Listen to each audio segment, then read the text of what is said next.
En deux mots, est-ce qu'on peut effacer notre passé? Ou bien non, une fois que quelqu'un il a fait quelque chose de mal, il ne peut plus effacer son passé il est ce qu'il est, et il ne pourra jamais changer quoi que ce soit. Qu'est-ce qui veut dire qu'il ne pourra jamais changer quoi que ce soit? Ça veut dire, comme on dit, c'est dommage, tu avais capable de faire telle et telle bêtise, tu as fait telle bêtise, et bien tant pis pour toi. En deux mots, par exemple, quelqu'un qui a mangé du non-caché pendant un certain temps dans sa vie, on va lui dire, mais écoute, tant pis pour toi. Tu montes et tu descends, tu vas, pas tu vas, c'est bien beau de dire que tu as fait tu vas, mais dans la réalité des faits, tu resteras toujours avec ce qui est à l'intérieur, ce que tu as absorbé, ce sera une partie de ton corps, c'est quelque chose qui t'a fait grandir, c'est quelque chose qui t'a fait vivre pendant un certain temps, que ce soit cachère, que ce soit n'importe quelle autre chose. Et comme je disais tout à l'heure à notre cher ami David, que tu as des gens qui ont du mal à vivre avec leur passé. Tu as des gens qui ont des difficultés à vivre avec le passé parce que tu as des gens qui ont toujours ces remords en se disant, surtout quand ils se sentent rabaissés par l'entourage, et qui se disent que malgré que j'essaie de faire quoi que ce soit, on dit en anglais to fit in, pour faire partie du club, pour faire partie du mouvement, pour faire partie du groupe de ceux qui se considèrent, on va dire, les grands religieux, les grands pratiquants. Dans le sein de combien de points on veut. De toute façon, je ne serai jamais accepté, je ne serai jamais comme tout le monde. J'ai cette étiquette, j'ai cette stigmatisation. Je suis ce qu'on appelle un Baal Tshuva, quelqu'un qui a fait Tshuva. Et automatiquement, à partir de là, je suis, comme on dit, j'ai pas trop de chance. J'ai pas trop de chance et je ne sais pas si je m'en sortirai un jour.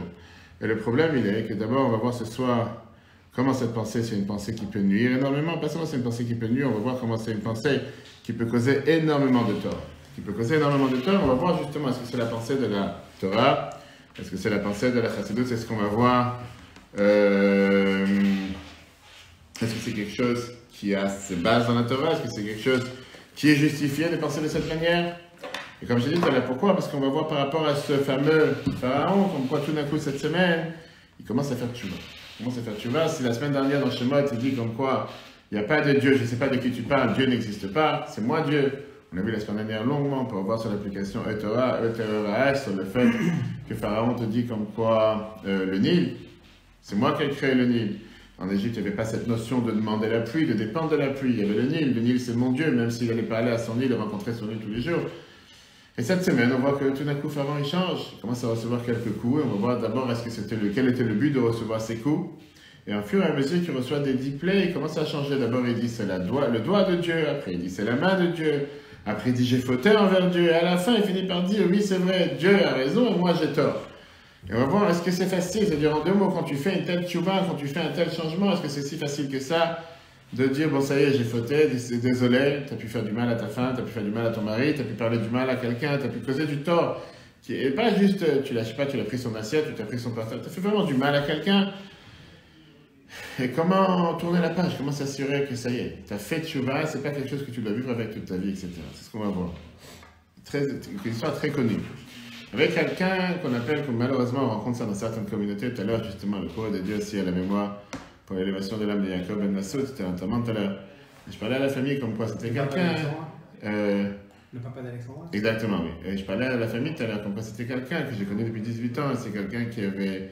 Une des qualités qu'il avait, c'était qu'il était discret. Discret, c'est-à-dire qu'il y a beaucoup de juifs, malheureusement, aujourd'hui, qui aiment bien faire du bruit de même, faire des fanfares, que dès qu'ils rentrent à la synagogue vendredi soir, samedi, il n'y a pas une personne qui ne s'est pas rendu compte qu'ils ne sont pas là. Ils sont là, ils font du bruit, tout le monde va, ça arrive tout le monde, même si le rabbin est en train de parler, peu importe, il faut que tout le monde remarque que je suis là. Lui, il avait une qualité qu'il était discret. Il était très discret, il ne voulait pas qu'on le remarque. Il rentrait comme ça en cachette, il ne voulait pas qu'on parle de lui, c'était pas quelqu'un qui aimait qu'on fasse du bruit de lui. Il y a quelqu'un qui n'arrêtait pas de faire du bruit, et qui n'arrêtait pas de se faire remarquer. À l'un, il appelait avec un mauvais nom. À l'autre, il lui rappelait ses défauts. À une troisième personne, il essayait de lui donner des conseils. Moi, je te dis comment faire dans les affaires, quelqu'un qui comprend tout, qui connaît tout.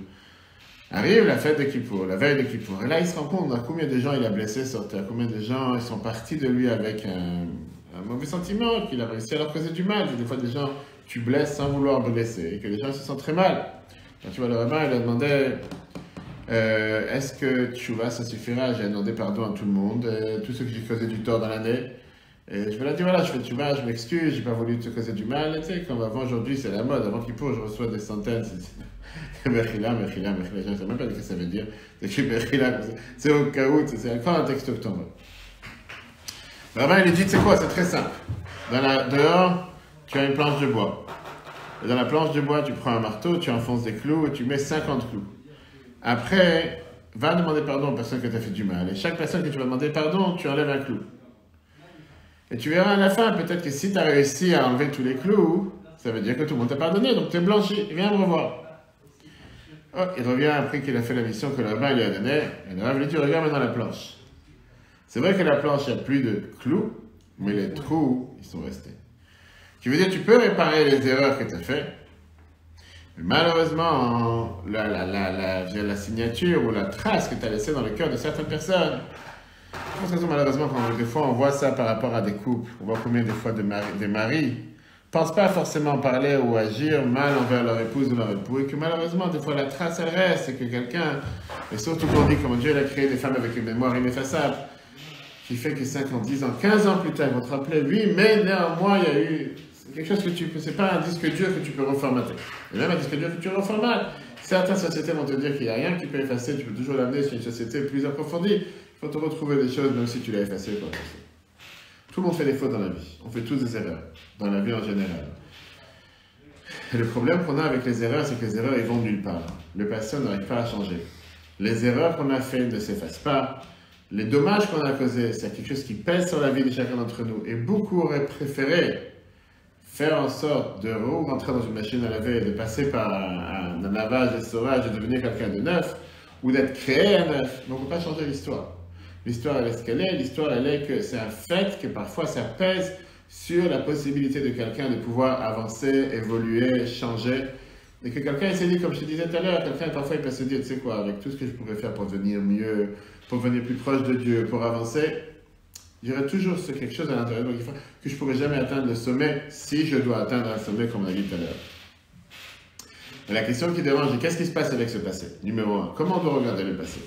Un juif qui a fait des fautes très graves, et qui a fait tchouva, il a décidé de faire tchouva, il a changé. Mais le problème, c'est qu'à chaque fois qu'il se rappelle les erreurs qu'il a fait dans le passé, son cœur se retourne en disant, tu vois, moi j'ai pas eu cette chance de grandir avec un milieu religieux, j'ai pas eu cette chance de ne pas faire ces fautes. J'ai fait ces fautes. Ou quelqu'un qui t'a fait du mal et qui est venu lui a demandé pardon. Comment tu dois regarder le mal du passé? On a vu ça il y a quelques semaines avec Yosef, comment Yosef il a agi envers ses frères. Le fait que ses frères, ils lui ont fait tellement de mal, 22 ans, etc., il est parti de la maison. Et néanmoins, quand ils sont venus le voir en disant, tu sais quoi, il a dit, écoutez, c'est pas vous qui m'avez vendu, c'est Dieu qui m'a envoyé cette mission. Très bien, on doit tous prendre l'exemple de Yosef. Mais on n'est pas tous des Yosef, et c'est pas facile pour chacun d'entre nous d'être exactement comme Yosef. Regardons une phrase que la Gemara, premier paragraphe, la Gemara Yoma, page 87. La Gemara te dit la phrase suivante, Amar Eshlakish, je te dis, grande est la tchouva. Pourquoi la tchouva elle est considérée grande? Parce que les deux notes, les fautes que tu as fait volontairement, se transforment en shgagot, se transforment en faute involontaire. Déjà, c'est écrit dans le Shea, le fameux Shabbat Shuvah, dans lequel on dit le Shabbat pour Rosh Hashanah et Kippour. Shuvah Israël, reviens Israël, à Hashem Elokecha jusqu'à Dieu ton Dieu, qui chachalta ba'avonecha. Qu'est-ce que ça veut dire chachalta? Tu t'es trompé, tu as fait une erreur, pas fait exprès. C'est-à-dire que la Torah elle considère que la avonot, le péché, c'est considéré un mirchol, c'est considéré, la Gemara te dit, c'est considéré comme si tu as trébuché. Tu pas fait exprès. Il y a les fautes envers Dieu que les fautes envers l'homme. Oui, c'est sans différence. Et c'est pas quelque chose que tu as fait exprès. Viens Resh Lakish, et il te dit, la grande et la tchouva, lui, il monte d'un cran, c'est très bien d'où il vient, c'est quoi son antécédent, qui était un fameux voyou, qui était un bandit, à tel point que c'était le plus grand voyou du quartier, que Rabbi Yochanan lui a dit, apprends ta force, et va me mettre dans la Torah, il a promis sa sœur. Resh Lakish te dit que la tchouva, elle est grande, parce que quand tu fais un péché volontairement, et tu as fait tchouva, ça se transforme en mérite. L'Admor Azaken, il va mettre ça dans la Tania, il ne faut pas oublier que ce soit c'est la lula de l'Admor Azaken, le premier rabbi de Chabad, Rabbi Shlomo Zalman, toujours important. Comme il écrit dans Yecheskel, Beshuv Racha Merishato, Vasa Mishpat Utzaka Alem, Echiel, la morale te répond. Quand tu fais tchouva me'ava par amour, tes donot, tes fautes que tu as fait volontairement, elles se transforment en mérite. Et quand tchouva me'ira, et là tu parles quand tu as fait tchouva par crainte. Quand tu fais tchouva par crainte, à ce moment-là, les fautes que tu as fait volontairement se transforment en, je vais fermer, Les fautes que tu as fait volontairement se transforment en mérite, en faute involontaire. Donc, tout dépend si tu fais tchouva par amour ou tu vas par crainte. Tu vas par amour, les fautes se transforment en mérite. Si tu vas par crainte, les fautes se transforment en faute involontaire. On ne va pas rentrer dans les détails, parce qu'on n'est pas un cours sur la tchouva ce soir, c'est plus sur la paracha, on va voir le point qu'on a en commun. Ça veut dire que la Torah, elle te dit deux choses. Tout d'abord, tu ne veux pas te focaliser tout le temps sur le passé. Il y a un moment qu'il faut que tu tournes la page, il faut que tu avances. Mais la Torah te dit plus que ça. Si tu avances comme il faut, le passé se transforme en positif. Ce n'est pas un passé négatif, c'est un passé qui devient positif. C'est un passé sur lequel tu peux recevoir des mérites. Prenons un exemple clair. Quelqu'un qui n'a pas fait Shabbat pendant 20 ans, et qu'il a commencé à faire Shabbat, et qui fait Tchouva sincèrement et commence à faire Shabbat. La Torah, elle dit que les 20 ans qu'il n'a pas fait Shabbat, ça devient des mérites, comme s'il est considéré pour lui qu'il a fait Shabbat pendant 20 ans. Quelqu'un qui n'a pas mangé kasha pendant 20 ans, qui fait Tchouva, comme on vient de voir, il mérite que ces 20 ans qu'il n'a pas mangé kasha, ce n'est pas considéré 20 ans de péché, c'est 20 ans de mitzvot. Tu vas malade. Ça veut dire que la Torah, tu n'as pas besoin d'effacer ton passé, tu n'as pas besoin de te débarrasser de ton passé, mais au contraire, ça devient un mérite. Prenons un exemple, quelqu'un qui est arrivé à la maison le soir, il a faim, il n'a pas mangé, il n'a pas trouvé quoi manger. Et il voit que sa femme n'était pas là, elle est partie faire des courses, peu importe, il n'y a rien à manger à la maison, il ne sait pas quoi faire. Il a décidé qu'il va aller dans un restaurant. Il a un restaurant bas de chez lui. Il n'habite pas à Saint-Mandé, il n'habite pas à Charenton, il habite en Seine-et-Marne, il n'y a pas de restaurant kasher. Il fait en bas de chez lui, il s'est dit, tu sais quoi, il y a un restaurant qui est ouvert maintenant à 9h du soir, je suis fatigué, j'ai pas la force. Je prends quelque chose, puisque c'est pas forcément la chose la plus cachère. Le lendemain, il se rappelle ce qu'il a fait. Et là, il commence à réfléchir, et il dit, ça me dérange. J'aurais dû faire attention. Et ça lui fait énormément de peine, et il fait tchouva parce qu'il est brisé à l'intérieur de lui, il dit, c'est pas digne de moi, j'aurais jamais dû faire une chose pareille. Comment ça se fait que je suis tombé comme ça pour un sandwich, j'aurais pu me retenir, j'aurais pu aller le lendemain. On aurait dit que comme il a fait tchouva comme il faut, la faute qu'il a fait se transforme, et il va recevoir de Dieu une récompense sur le sandwich, donc la chair qu'il a mangé volontairement. Mais ça veut dire quoi, en pratique? C'est très bien, mais tu vas rentrer dans les détails. C'est quoi tu vas? Ça veut dire que tu recommences plus, que tu penses sur toi, tu regrettes sur le passé, tu prends sur toi de ne plus recommencer, etc. Ça, c'est les lois de tchouva en général. En deux mots, quelqu'un qui dit, voilà, je regrette ce que j'ai fait. Je prends conscience, je regrette ce que j'ai fait, j'aurais pas dû le faire, je prends sur moi de ne pas le refaire. Ça s'appelle faire tchouva. Comment la Torah regarde le passé problématique d'une personne? Regardons le deuxième paragraphe. C'est faire écrit, mais il dit très simple. Il y en a, tu vois, il y a un doute.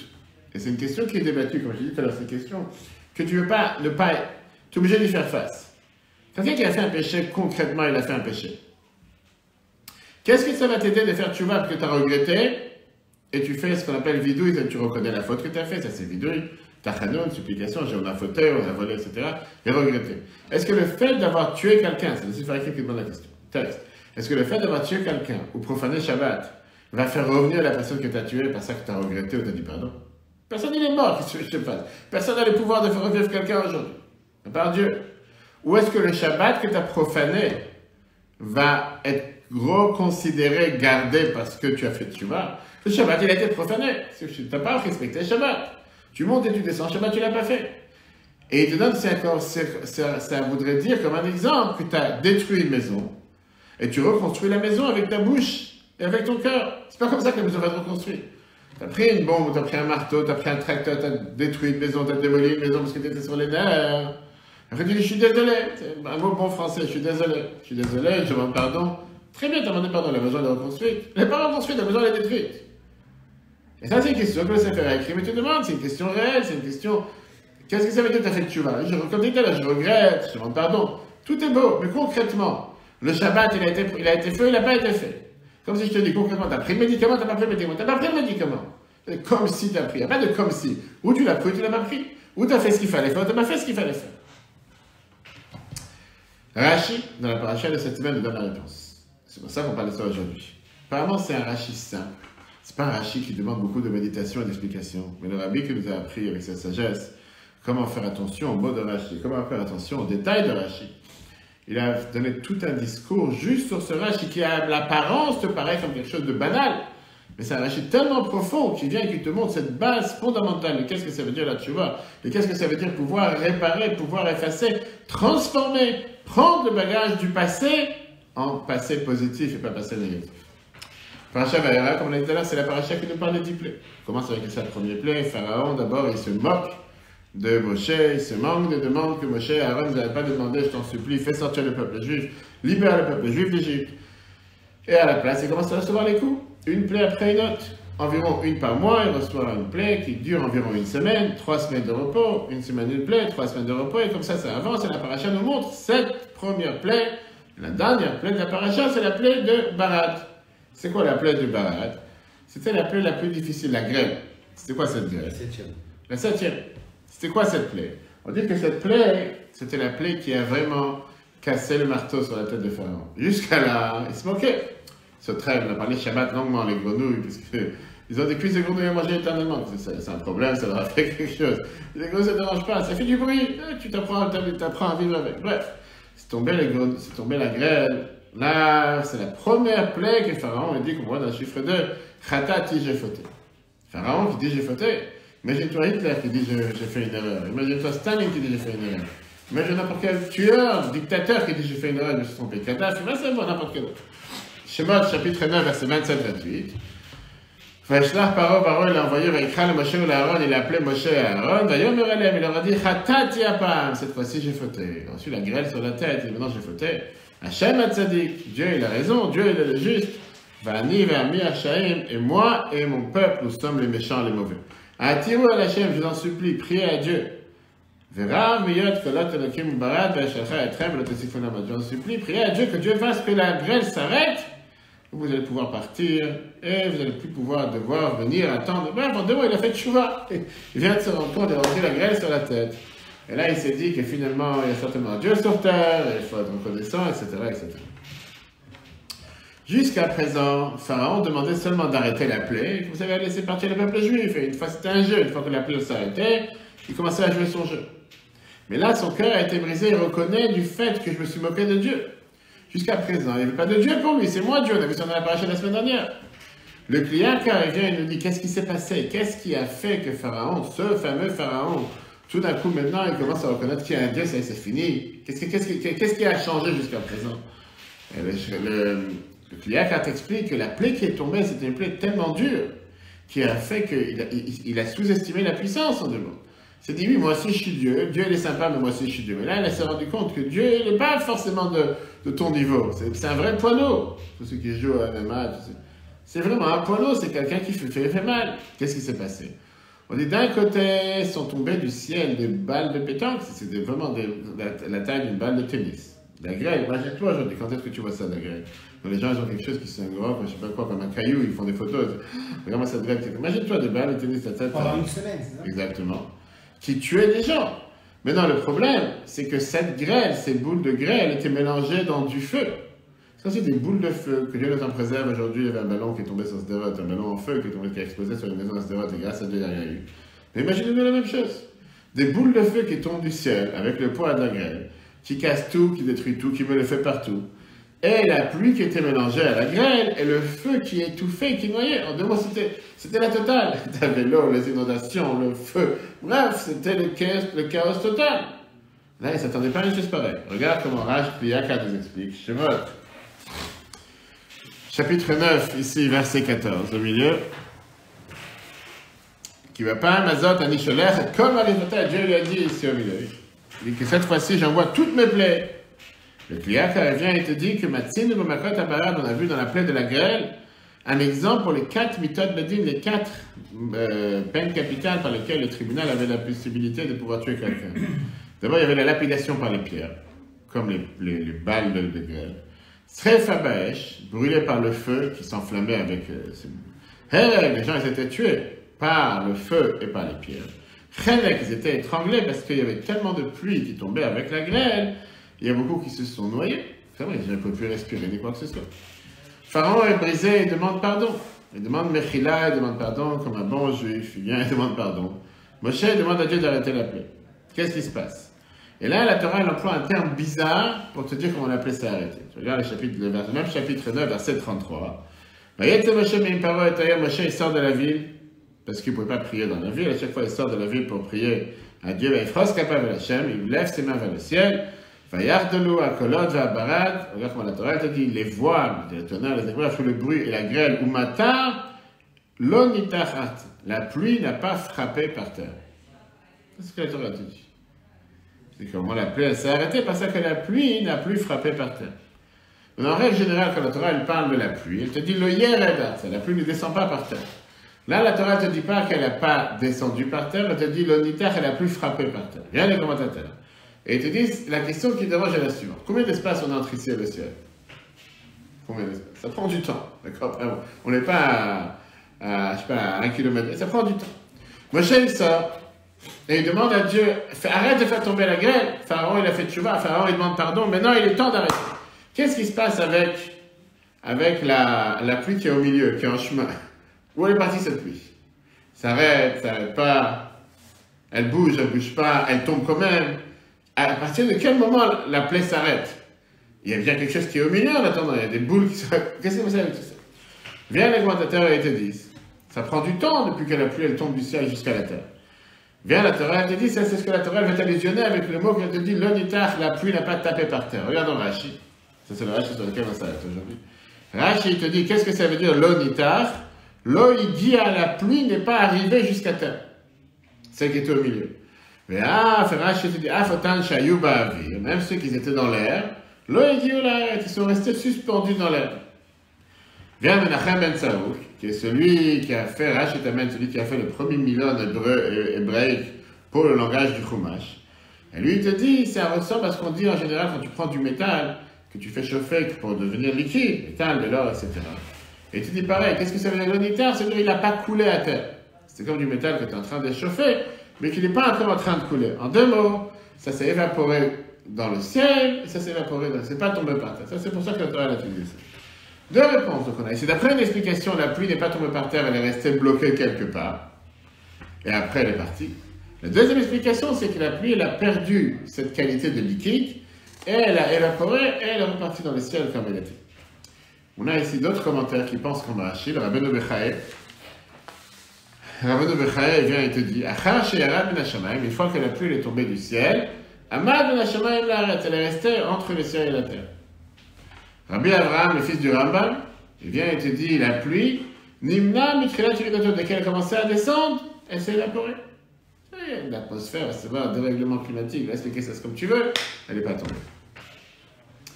C'est très bien que quand Rashi amène une explication en général, s'il t'amène une deuxième, c'est qu'il y a quelque chose qui ne va pas dans la première, pour ça il faut la deuxième qui vient compléter la première, et de l'autre côté, la deuxième tout seul ne suffit pas, il faut les deux, c'est comme ça que le Rabbi nous apprend à chaque fois qu'on apprend des discours de Rashi. Rashi est très précis, il n'est pas en train de te dire juste une phrase en plus ou moins, il y a quelque chose. Pourquoi Rashi amène les deux? Surtout que la première explication c'est quoi? C'est que la pluie elle est restée entre le ciel et la terre. Ça va avec le sens du verset. Le sens du verset te dit la pluie n'a pas frappé par terre. C'est la pluie elle n'a pas frappé. Et donc, quand la Torah te dit qu'elle n'a pas frappé par terre, ça veut dire que la pluie elle est tombée sans frapper. C'est le sens simple du verset. Alors que d'après le deuxième avis, la pluie n'a même pas tombé, on dit qu'elle s'est évaporée. Deuxièmement, on voit que la Torah te fait une différence entre la grêle et la pluie. La Torah te dit, Vayardenu al kolot ve'abarad, les bruits et la grêle s'est arrêtée. Ou matar et la pluie, l'onitachatza, elle n'a pas tombé par terre. Ça veut dire que alors que d'un côté on avait les boules de grêle et ce qu'on appelle les bruits, eux se sont arrêtés. Ils ont disparu. La pluie n'est pas arrivée à terre, elle est restée quelque part. Mais il y a une troisième question qui demande, c'est la question la plus dure. Tu sais que dans la Torah, on nous dit que quand Dieu il fait un miracle, c'est beaucoup plus difficile pour Dieu de reprendre le miracle que de faire un nouveau miracle.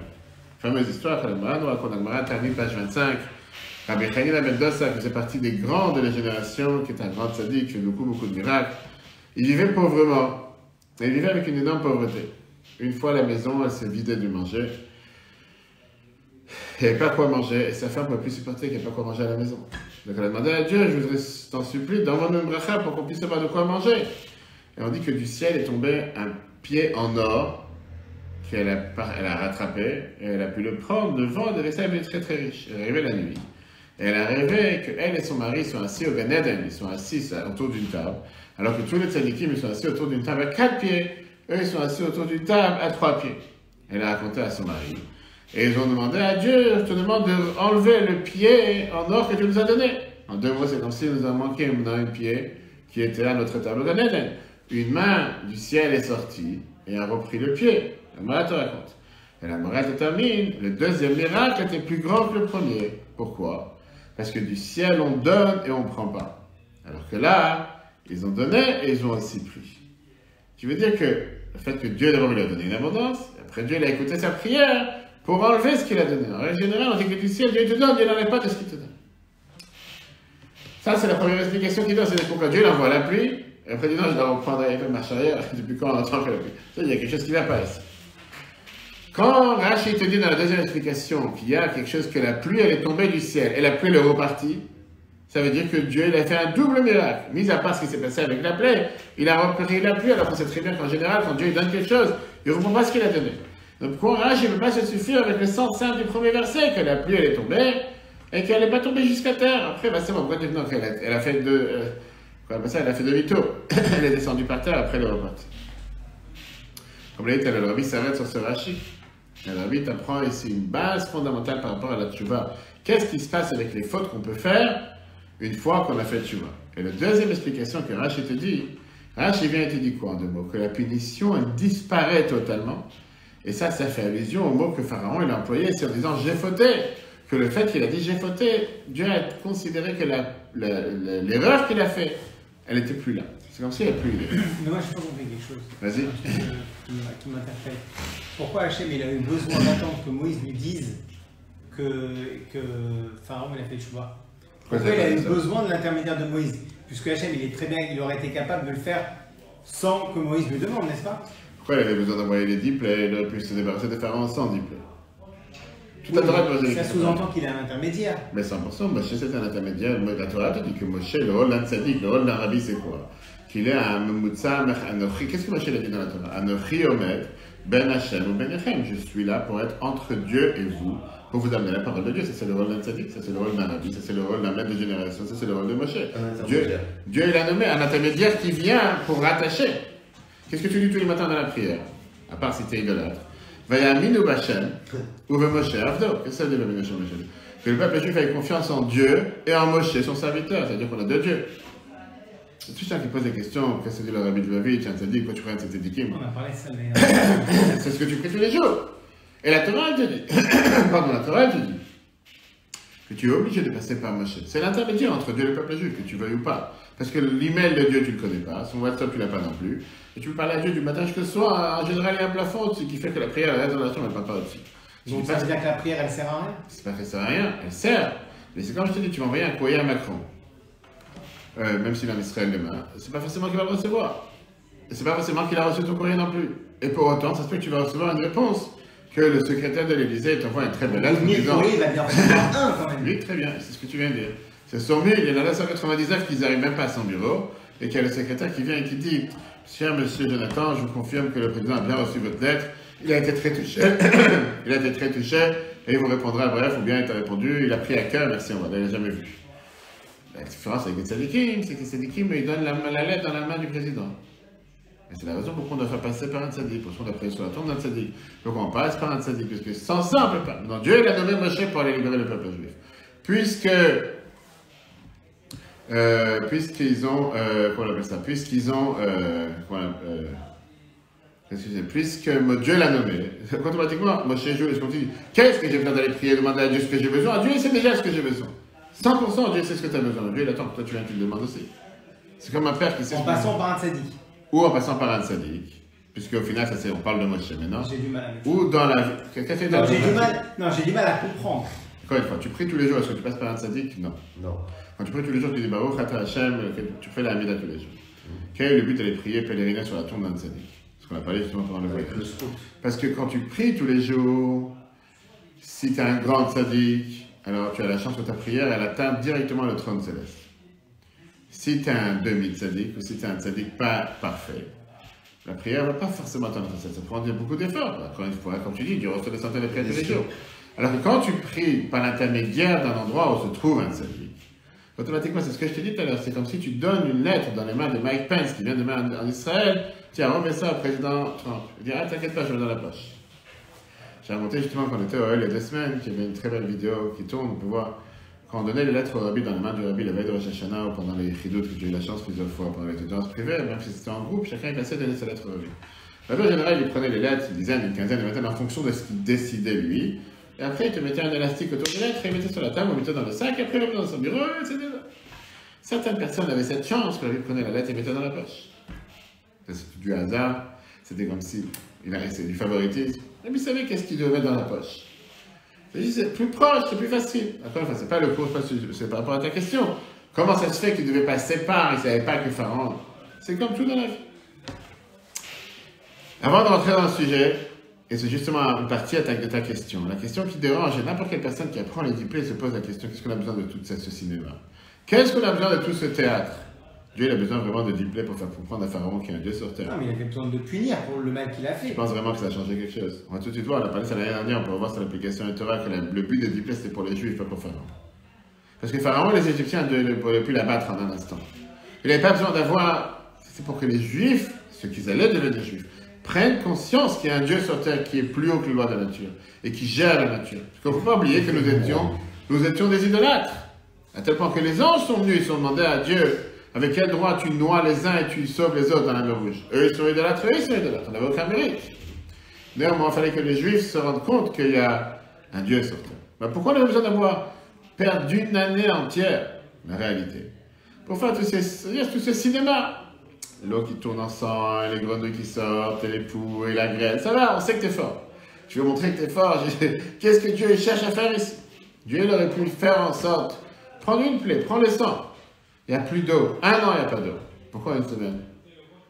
Imagine-toi que la plaie du sang, elle aurait duré 3 mois. 3 mois, il n'y a que du sang en Égypte. Il n'y a pas d'eau, il n'y a rien, que du sang. Tu ne penses pas que c'est cassé? Tu penses qu'il aurait été brisé? Ou bien depuis le départ, il aurait pu commencer avec la mort du premier-né. Pourquoi attendre ça à la fin? Si c'est ça qui a fait en sorte que finalement il a changé. Et Pharaon, il aurait supplié Moshe, vas-y, sors. Et cette question, c'est pas moi qui demande, c'est le Midrash Rabbah. Le Midrash Rabbah, chapitre 15, verset 10. Chiffre 3. Est-ce que Dieu n'aurait pas pu, Israël, sauver le peuple juif, Miyad, Mitzrayim et Makar et Shana avec la première plaie?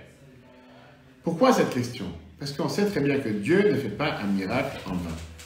Dieu ne va pas te faire ici sauter parce que tu dois revenir du travail, tu dois aller à un cours. Il va faire comme si toutes les voitures qui sont dans la route n'existent plus. Tu peux faire du 180, tu voles, tu survoles toutes les voitures, tu retrouves, tu trouves. Dieu ne fait pas un miracle en vain.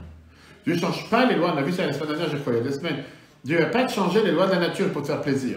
Dieu respecte la nature qu'il a créée. Dieu n'est pas là pour faire des miracles en vain. Tout celui qui a des problèmes de santé, que Dieu nous en préserve, il aurait bien voulu se lever un matin et dire, je te demande à Dieu de me guérir. Il a prié, comme tu l'as dit, ta prière elle est passée direct à Dieu parce que tu as un contact direct. Et tu as guéri. Non. Dieu, il a voulu qu'on n'achète pas les miracles et les merveilles au supermarché. Dieu voulait que tu un docteur, et que tu choisisses un bon docteur, que tu passes par les voies de la nature, tout en sachant que ce n'est pas le docteur qui va te guérir. C'est Dieu qui va t'envoyer la bénédiction et le miracle à travers le docteur. Mais Dieu, il veut que tu agisses d'après les lois de la nature. Et oui, Dieu, il ne veut pas que tu vas, soi-disant, te dire, je vais aller au mikvé, donc je vais me tremper sous l'eau pendant 10 minutes. Je ne vais pas respirer, mais comme j'étais au mikvé, Dieu va me sauver. Non. Ou puisque je dois aller prier avec un minyan, je vais sauter du 10e étage, comme ça je ne vais pas perdre de temps dans les escaliers et Dieu va m'aider. Non, Dieu s'est dit que si tu vas sauter du 10e étage, ne cours pas sans moi pour te faire un miracle. Parce que Dieu, il ne veut pas juste, on va dire, bouleverser la nature qu'il a créée. On sait très bien qu'à 3 reprises, Dieu il a fait en sorte que le soleil ne va pas dormir le soir. Mais c'était extraordinaire, c'était quelque chose de spécial. Regarde ce que le Rani te dit. Non, ça vous n'avez pas chez vous. Le Rani te dit la chose suivante, que la conduite, comment Dieu il comporte le monde, aux yeux de Dieu. Quand Dieu il doit changer un miracle dans le monde, quand Dieu doit te faire quelque chose hors nature, ça lui coûte cher. Donc c'est quelque chose que Dieu ne veut pas faire. Parce que si c'est comme ça qu'il a le but d'avoir fait la nature, il fait tout et n'importe quoi, on n'est pas dans une jungle. Dieu il a fait en sorte qu'il y a une nature, il fait chaud, il fait froid, il y a le soleil, il y a l'été, etc. Le Rani il te dit que même quand Dieu on doit faire un miracle de manière extrême, Dieu il préfère cacher le miracle dans la nature pour que tu ne penses pas que ce soit un miracle, pour ne pas croire qu'il a changé la nature pour toi. La fameuse histoire avec le prophète Elisha. Il dit qu'il y avait une femme parmi les femmes de Nevim, c'était la femme de Vadia, le prophète, qui a pleuré devant Elisha que son mari il est mort soudainement et qu'il a laissé énormément de dettes et qu'elle ne sait pas comment faire avec ceux qui demandaient des dettes. Le prophète il lui a demandé, qu'est-ce que tu as dans la maison? Elle a dit, j'ai une cruche d'huile. Ça c'est ce qui me reste dans la maison. Il a dit, va rassembler tous les ustensiles vides, les cruches vides que tu as dans la maison, et va verser à l'intérieur de la cruche d'huile que tu as. Et il y a eu un miracle, et cette cruche ne se vidait jamais. Tous les cruches qu'il y avait dans la maison se sont remplies. Pourquoi elle devait remplir tous les cruches avec cette cruche d'huile? De toutes les façons, il y avait ici un miracle, quelque chose de pas normal. Il n'y avait pas ici des tonneaux d'huile. Pourquoi on avait besoin? C'est comme si tu avais fait descendre de l'huile du ciel, de toute façon. Parce que la Torah, elle te dit que Dieu, il fait un miracle, il préfère l'habiller dans la loi de la nature, te faire croire que tu as fait quelque chose de manière naturelle, pour l'habiller dans quelque chose de naturel, mais en réalité, c'était un miracle. Et là, on voit que pendant 1 an, Dieu s'est moqué des lois de la nature. Pendant 1 an, Dieu a décidé de s'amuser avec la nature, de transformer toute la nature. Nabi répond à ça, on a vu ça, comme j'ai dit déjà l'année dernière, pour voir sur l'application de Torah, pourquoi les 10 plaies. Que les plaies n'étaient pas faites pour les Égyptiens. Les plaies étaient faites pour le peuple juif. C'était pour libérer cette mentalité égyptienne qu'il y avait à l'intérieur du peuple juif. Faire en sorte, pas juste qu'on sort des frontières égyptiennes, mais que dans la mentalité, on devient hors Égypte. J'avais raconté la semaine dernière, il y a 2 semaines dans un cours, quand j'étais en Russie. C'était 4 ans après le communisme, 94, 95. C'est en 94 la première fois. Quand tu allais voir des juifs de n'importe quel âge, je marchais dans la rue, ils tournaient la tête pour voir si c'était un agent du communisme qui leur suit derrière. Ils étaient tellement avec une emprise communiste pendant des années, grandis avec, que même si tu leur dis le communiste est mort, même si aujourd'hui, peu importe, dans leur tête, il existe toujours. Cette mentalité avec laquelle le peuple juif a grandi en Égypte, c'était quelque chose qu'il fallait l'enlever de leur tête. Comment l'enlever? En montrant justement ces diplômes. On dit, il y a un Dieu qui gère la nature, c'est pas Pharaon qui gère la nature. Mais ils avaient des magiciens quand même, les Égyptiens. Et justement, ils n'étaient pas capables de tout reproduire certaines choses. Le fait qu'il y ait un seul Dieu sur terre qui gère la nature, qui reconnaît la nature, et que toute la nature est gérée seulement par lui, ça c'était le but de Diplé. Et Baal Shem Tov, on dit ça au nom du Baal Shem Tov, le fin du chiffre 3, que dans Jérémie c'est écrit, on parle des plaies d'Égypte. J'ai mis les plaies en Égypte jusqu'à nos jours, au Israël, chez l'homme, en Israël et dans l'homme. Quel rapport? Quel rapport avec tout ce qu'on vient de dire? On dit que les plaies d'Égypte continuent à frapper chez l'homme et chez Israël jusqu'à nos jours, qui veut dire, c'est les bases fondamentales de la Emouna par rapport à tout ce que chacun a besoin. En 2 mots, se rappeler qu'il y a un Dieu qui dirige la planète, c'était pour ça qu'il y avait les 10 plaies. Très bien. On revient à notre sujet par rapport au Rashi qu'on a dit tout à l'heure. Non, que la grêle, elle a disparu. On a dit que comme il est parti demander à Dieu que la grêle disparaisse et qu'il fallait bien qu'elle parte quelque part. Pourquoi Rashi doit se forcer à te donner une deuxième explication en te disant que la grêle ne s'est pas juste évaporée, mais elle a disparu. Elle est repartie en arrière, elle va savoir ce qui s'est passé. Une histoire qu'on a racontée plusieurs fois, mais ça te montre pourquoi parfois dans la vie il faut passer par des moments comme ça pour pouvoir prendre conscience qu'il y a quelqu'un qui gère cette planète. Docteur Myriam Adam, qui était une psychologue d'enfants et qui fait beaucoup de livres sur tout ce qui est la parentalité et le couple. Elle dit comme ça, elle dit qu'elle est née dans une famille riche en Amérique, elle s'est rapprochée du judaïsme par rapport à Chabad en Californie, et elle a fait Aliyah. Au départ, quand elle a fait Aliyah, elle habitait dans un refuge de Olim à Jérusalem, et elle a vu là-bas une femme intéressante, une femme qui montrait sur sa personnalité qu'elle a beaucoup vécu dans son passé, qui vivait très pauvrement dans un tout petit appartement. Mais elle avait une personnalité qui dit que ça valait la peine de s'intéresser à son passé et voir qu'est-ce qu'elle a vécu. Elle raconte l'histoire suivante, cette femme. Elle dit comme ça. Je suis monté en Israël d'Iran. Je vivais avec mon mari très très riche en Iran. On avait des maisons d'été, on avait des serviteurs, on avait des bref, tout ce qu'une famille riche peut avoir. Il y a eu le putsch, le bouleversement islamiste, la révolution islamiste en Iran. Le Shah, il a été jeté du trône, les musulmans de Khomeini sont montés au pouvoir, et un après-midi, on a tapé à la porte, on m'a dit, c'était un des employés de mon mari qui disait comme quoi un groupe de voyous sont entrés dans leur fabrique de tapis, et ils ont tué leur mari, en disant que c'était son mari, en disant que c'était quelqu'un qui était un agent du Shah, et ils l'ont tué. Elle a compris qu'il lui reste quelques minutes pour vivre, qui va attraper son argent, il ne faut pas la laisser tranquille, ceux qui l'ont vu, la tuer, elle a ses enfants.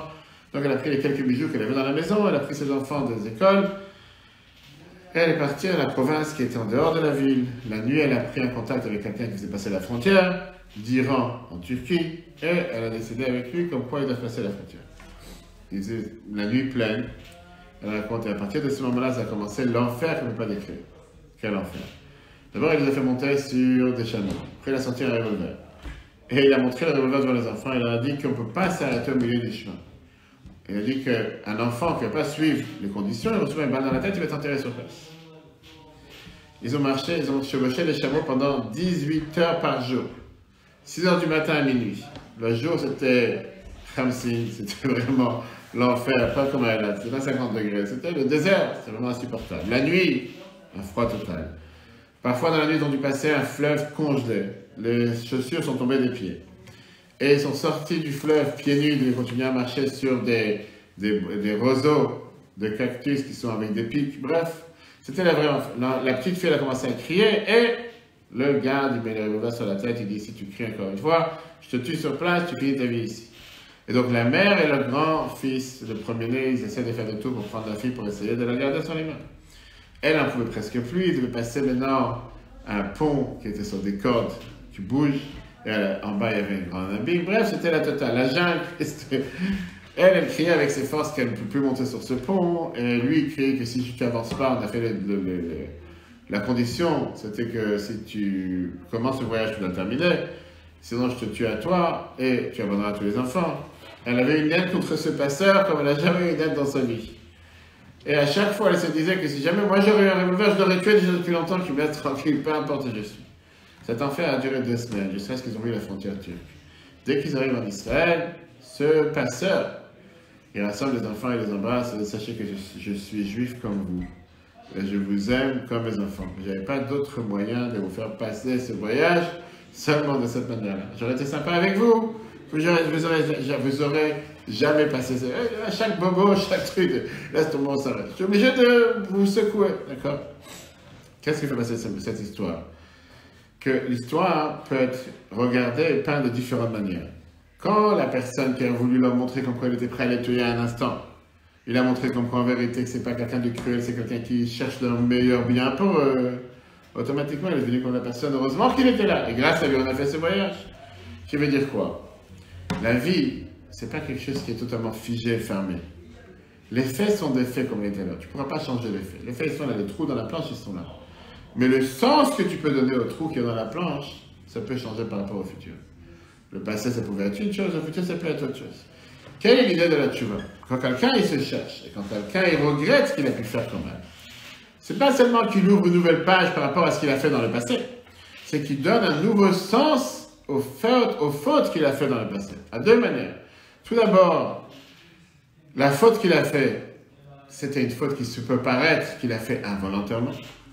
Parce qu'il ne voulait pas vraiment faire cette faute. Parce que maintenant qu'il comprend l'importance de ce qu'il fait en Torah et Mitzvot, il se dit, j'étais bête, j'ai pas su, j'aurais su la valeur à l'époque de ce que je fais aujourd'hui. J'aurais jamais fait une telle faute, j'ai pas reçu tellement d'éducation, j'étais derrière le mauvais penchant, j'ai fait ce qu'il fallait faire. Et c'est sûr que si jamais j'aurais su la valeur de la tchouva à l'époque, j'aurais jamais fait une telle faute. Ça sera tout le cours sur Dieu qu'on va parler ce dimanche. Je commence une nouvelle série de Jayla très riche. Un nouveau paradigme des enseignements du Rabbi qui change la vie pour les 70 ans du Rabbi. Et ce cours qu'on va faire ce dimanche, on va parler sur ce point, comme le Rabbi te dit parfois, que la tchouva, c'est des fois, le fait d'avoir fauté, c'est le meilleur bien qui peut se passer pour une personne. Ça veut pas dire qu'il faut fauter. Il faut que quelqu'un, il a fauté, qu'il apprenne ses erreurs, il sait que c'est partie du processus pour s'améliorer. Par ça que tu trébuches, par ça que tu tombes, tu sais comment ne pas recommencer. Si tu ne tombes pas, tu ne sauras pas où il ne faut pas recommencer. Et la Torah te dit ça dans une seule phrase, quand la Torah te parle de la sota. La Torah t'emploie ce terme de la phrase qui est employée pour toutes les fois dans le chiffre 4. La Torah vient te dire, dans Bamidbar, chapitre 5, verset 12, Ish ki tiste ishto, quand sa femme se détournera. Mais la Torah ne te dit pas avec un samer, elle te dit avec un shin, un signe. Et la Gemara sota, page 3, te dit, Ein adam over avera, ela imken yichnas bo ruach shtut. Un homme ne fait pas un péché ou une faute, seulement s'il a un vent de folie qui lui rentre dans la tête. C'est ce qu'on appelle aujourd'hui en bon français un déséquilibré. Sauf que quand tu parles du terrorisme, il n'y a pas d'excuse. Quand on parle de la tchouva, la Torah te dit que ça n'existe pas un juif qui fait une faute volontairement. Même quand tu es assis dans l'avion en d'Israël, en allant en Israël, et tu as un juif assis à côté de toi, qui veut juste avoir le vin blanc et le vin rouge, et le sandwich au jambon, et que tu leur dis, mais tu as un plat caché juste à côté. Pourquoi tu veux juste? C'est la France, la qualité forte. Ouais, ça n'existe pas un juif qui fait une faute délibérément, volontairement, etc. Il tombe, il va vouloir faire tous les bêtises sur terre, mais dans le fin fond de lui-même, il regrette. Et la preuve, elle est, tu fais tchouva. Il y en a qui vont faire tchouva plus tôt, il y en a qui vont faire tchouva plus tard, il y en a qui ses enfants vont faire tchouva, il y en a qui ses petits-enfants vont faire tchouva. Est-ce que tu as entendu une fois quelqu'un qui rentre dans une préfecture de police et qui demande, il dit qu'il a fait quelque chose de très grave, il s'est stationné où il ne fallait pas, et maintenant il regrette qu'il s'est stationné où il ne fallait pas, il a fait une bêtise. Il a pu recommencer. Et il demande de peut-être pardonner. Est-ce que c'est quelque chose qui marche? Les choses n'ont rien à faire. Je ne pense pas qu'un policier, quel homme sympa, il a des regrets, il faut que je lui enlève l'amende. Ce qu'on a peur avec la police ou les amendes, c'est qu'on n'a pas peur de la faute, on a peur d'être attrapé. On espère ne pas être attrapé, pas la faute. Tu n'as pas mis un truc pour le stationnement. tu as dépassé un stop, tu t'es pas arrêté à 100%, t'envoyer un texto en roulant. Au contraire, en général, quand tu as quelqu'un qui t'arrête, tu commences à t'énerver contre lui. Non, c'était pas rouge, non, j'ai pas envoyé un texto, non, c'était juste ma femme qui m'a appelé, c'est Shalom Bayit. Et voilà, c'est moi ce que tu peux vendre comme histoire. Mais là, la Torah te dit, quelqu'un, il a fait une erreur envers Dieu, il est énervé contre lui-même. Quand tu fais une erreur envers Dieu et qu'il arrive les 10 jours de Tchouva, ou le soir quand on fait Shema avant de dormir, ou la fin de la semaine, ou la fin du mois, et tu réfléchis en te disant, c'était pas moi, c'était pas ce que je voulais faire. Oui, je sais, je l'ai fait. Mais si j'aurais su la gravité ou l'importance de Dieu, je ne l'aurais pas fait. Automatiquement, tu sais que c'est pas toi qui l'as fait. C'est un demi-toi qui l'a fait. Faut pas dire que tu es bipolaire. Oui, tu auras dit que c'est toi, sans être toi. Et automatiquement, le but de la tchouva, c'est justement de dévoiler comme quoi ce que j'ai fait dans le passé, je ne voulais pas le faire. Ça, c'est la première étape de la tchouva. Et la Bible a attaché ça plusieurs fois avec le fait que dans les autres langues, comment on appelle tchouva? Traduction de tchouva. Repentir, qui veut dire regretter. Alors que nous, on appelle tchouva, qui veut dire revenir. Traduction de tchouva, c'est de revenir. La tchouva, la tchouva, revenir vers Dieu. Quand tu dis repentir, ça veut dire que quoi? Que je regrette ce que j'ai fait. Maintenant, je tourne une nouvelle page. Tchouva, ça veut dire depuis le départ, je ne l'ai pas fait. Depuis le départ, c'était pas une faute. Je retourne à mon essence réelle de qui j'étais vraiment. Mais vient le deuxième point qu'on a vu tout à l'heure, que la tchouva, en vérité, c'est beaucoup plus profond. Pas seulement que la faute, je regrette et je ne voulais pas fauter, mais la faute elle-même, c'est le leitmotiv, comme on dit, c'est l'effet déclencheur qui fait qu'aujourd'hui j'ai fait tchouva. Si je n'aurais pas eu la faute, si je ne serais pas tombé, je ne sais pas si j'aurais fait tchouva.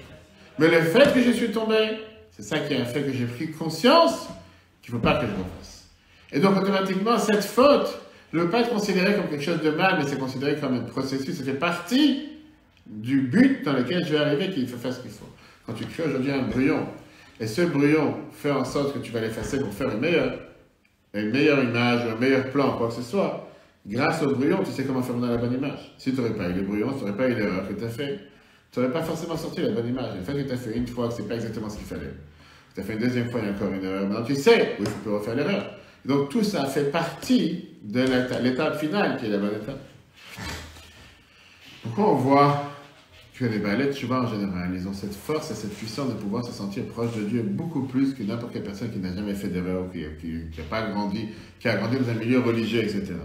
C'est que comme ils ont connu le contraire, et comme ils savent clairement qu'est-ce qui peut les attendre s'ils passent de l'autre côté, parce qu'ils veulent rattraper ce qu'ils ont perdu, ils ont des moteurs à l'intérieur d'eux-mêmes qui font en sorte qu'ils les bousculent, qu'ils les font prendre conscience, qu'ils les font avancer de manière beaucoup plus sincère, beaucoup plus sérieuse, beaucoup plus rapide que quelqu'un qui n'est jamais tombé.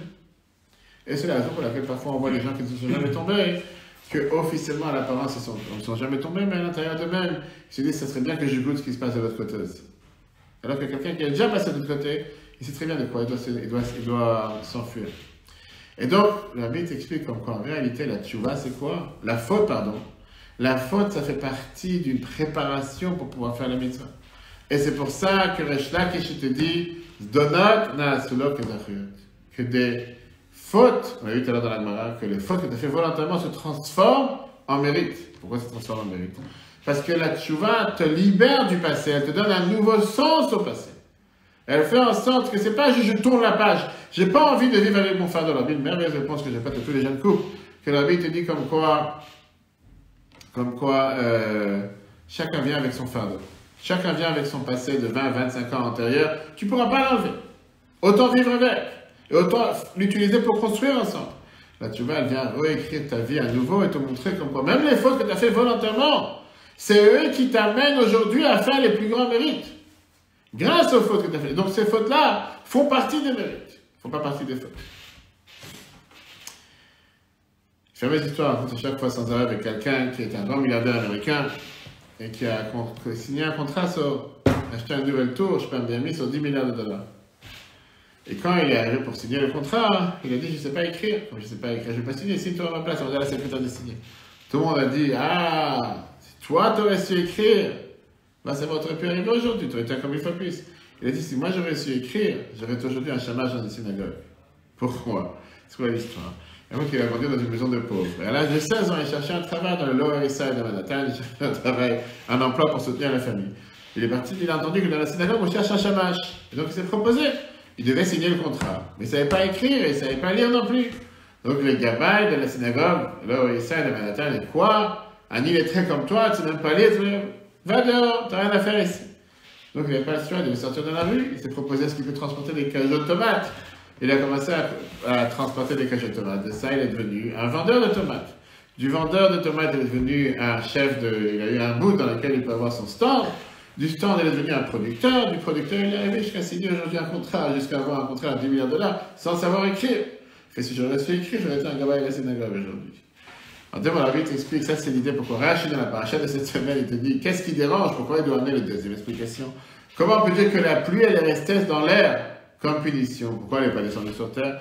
Pharaon, il a fait tchouva, il a dit khatati, j'ai fauté, il a fait maintenant tchouva. La faute, elle aurait dû disparaître comme si elle n'existe plus.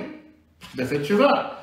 Vient la deuxième explication que Rachid te dit que la pluie, elle s'est évaporée et elle est considérée comme si elle n'était plus. Alors que la première explication qu'on a dit tout à l'heure, c'est pour n'importe quel juif, qu'un juif, que dans son sens profond, il veut se rapprocher de Dieu. Et quand il fait tchouva et dévoile qu'il n'a jamais voulu fauter, il y a quand même quelque chose qui dérange. Quelqu'un qui n'est pas juif, par exemple, c'est pas qu'avant il n'a pas voulu fauter. C'est que maintenant il voit la gravité de ses actions et il regrette.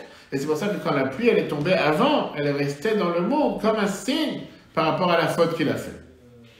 Deuxième explication, c'est que ça c'était avant Matan Torah, avant que Dieu nous choisisse en tant que peuple élu, peuple choisi.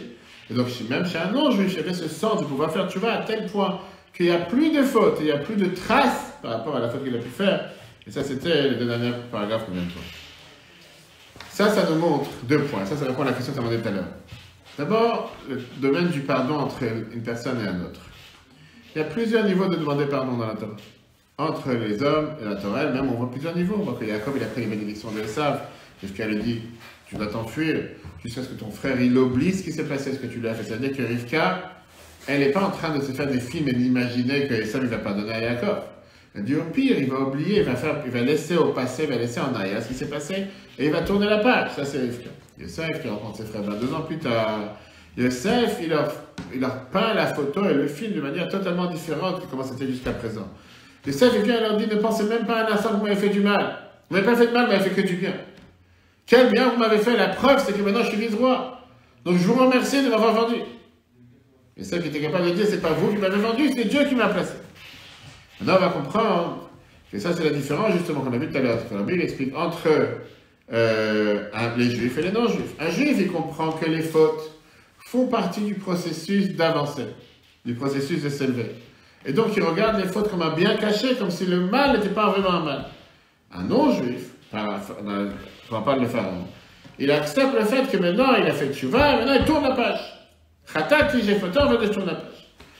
Ça, c'est par rapport à l'homme et l'autre. Quand on parle entre Dieu et l'homme, la Bible explique justement, ça c'est tout le sens de la paracha de Chaye Sarah.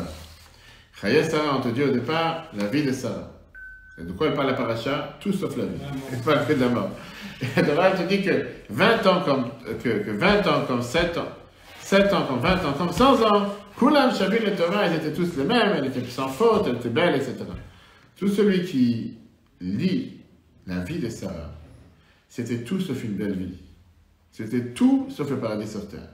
Sarah, elle attend d'avoir des enfants jusqu'à l'âge de... 90 ans. D'abord, avant 90, d'abord 90. Mais avant ça, on dit que c'était... à 86 ans, quand Abraham il a eu Ishmael, 13 ans avant 99. Sarah qui est obligée de se faire humilier par ça, qu'elle n'a plus d'espoir d'avoir des enfants et qu'elle donne sa maîtresse à son mari pour qu'il ait des enfants avec elle. Sarah elle-même, elle te dit, je suis vieille, j'ai perdu la possibilité d'avoir des enfants. Comment Rachid peut dire que Kulam Shavim le Torah, que toute sa vie était belle? Plus ou moins comme on l'a vu la semaine dernière avec Jacob il y a 2 semaines. Jacob il te dit, 17 meilleures années de ma vie, j'ai vécu très peu dans ma vie, 17 meilleures années comme si tout. Et la vie te répond de manière merveilleuse par rapport à la paracha Chaye Sarah. Elle te dit que le dernier paragraphe, le dernier épisode de la vie de Sarah a repeint un neuf, a fait, ça appelle ça un revêtement, un ravalement par rapport à toutes ses vies antécédentes. Le fait qu'à la fin de sa vie, elle est redevenue jeune et qu'elle a donné naissance, ça a fait que les années de vieillesse qu'elle a eues avant, c'était les plus belles années de sa vie. Pourquoi? Parce que justement, avec cet antécédent d'années de vieillesse, c'est dû montrer la force du miracle qu'elle a eu après. Si elle aurait eu un enfant à l'âge de 20-30 ans, comme toutes les femmes, le fait qu'elle ait un antécédent passif si mal, dans lequel elle n'a pas d'enfant et que finalement elle vient un enfant, elle est redevenue vieille, elle est redevenue jeune alors qu'elle était déjà âgée. Si elle n'aurait pas été âgée, de nous, qu'est-ce qui se passe? Qu'une fille de 90 ans, elle a des enfants. Tout le monde a des filles de 90 ans, ils ont des enfants à l'époque. Mais le fait qu'elle était devenue vieille, qu'elle est redevenue jeune, ça montre que le miracle était encore un plus fort miracle. Ça veut dire quoi? Que dans la vie de chacun d'entre nous, le bien qu'on peut avoir, il dépend de deux manières. Ou tu peux avoir un bien direct, que depuis le départ tu vois que du bonheur, ou tu peux avoir un bien qui arrive comme un piment dans l'assiette. Et il y a des gens qui commandent des piments. Sauf qu'au départ c'est piquant, après c'est bon. La manière comment nous on prend les choses, c'est la manière comment on les perçoit. Ou tu prends ça comme un défi, un tremplin pour avancer, pour augmenter, pour améliorer, pour évoluer en te disant qu'il n'y a pas de problème, il n'y a que des solutions. Ou bien chaque chose c'est une corvée, chaque chose c'est un ennui, chaque chose c'est... Tu montes dans l'ascenseur, je lui ai dit j'espère que je vais arriver à la rue. Hier je suis monté dans l'ascenseur avec quelqu'un, et comme c'était écrit 4 personnes 300 kilos, j'ai dit moi je fais déjà plus de 250, donc qu'est-ce qu'il devrait faire? La personne commence à faire des prières, il va savoir. Tout doit être pris comme si c'était des gens que dès qu'ils sortent le matin de chez eux, ils commencent à faire gris. Regarde-moi cette tempête, demain ils vont déjà à Jérusalem. Les gens s'inquiètent, 12 présidents qui arrivent à Jérusalem demain. Ça va, on ne pourra plus courir, on ne pourra plus rouler, ça va la langue. Tout est une raison pour s'inquiéter. Tout est une raison pour l'enfant. Et t'as quelqu'un qui n'est pas qu'il rigole de tout parce qu'il est bête et c'est bête, je ne vois pas la vie en face. Il y a un Dieu qui dirige la planète, c'est pas une jungle. Dieu est... C'est pas seulement Emouna, c'est le fait de se dire que tu es dans les mains de Dieu quoi qu'il arrive. Il y a un Dieu qui dirige cette planète. Dieu il veut ton bien, Dieu ne veut pas ton mal. Remets-toi, quand tu pries tous les jours et tu dis j'ai confiance en Dieu, justement c'est le cours de dimanche, que je me parlais dans l'avion tout à l'heure. Qu'est-ce que c'est dans la fila tous les Shabbats? On dit qui le lam trasdo? Qu'est-ce que c'est qui le lam trasdo? Que la bonté de Dieu est éternelle. Tu dis cette phrase et la seconde après tu dis quel malheur, vraiment comment il pleut, vraiment c'est le temps. En quoi ça te dérange? Ça te dérange. Dieu a décidé qu'il doit pleuvoir. Et ce n'est pas des bouteilles, des ballons de grêle du tout.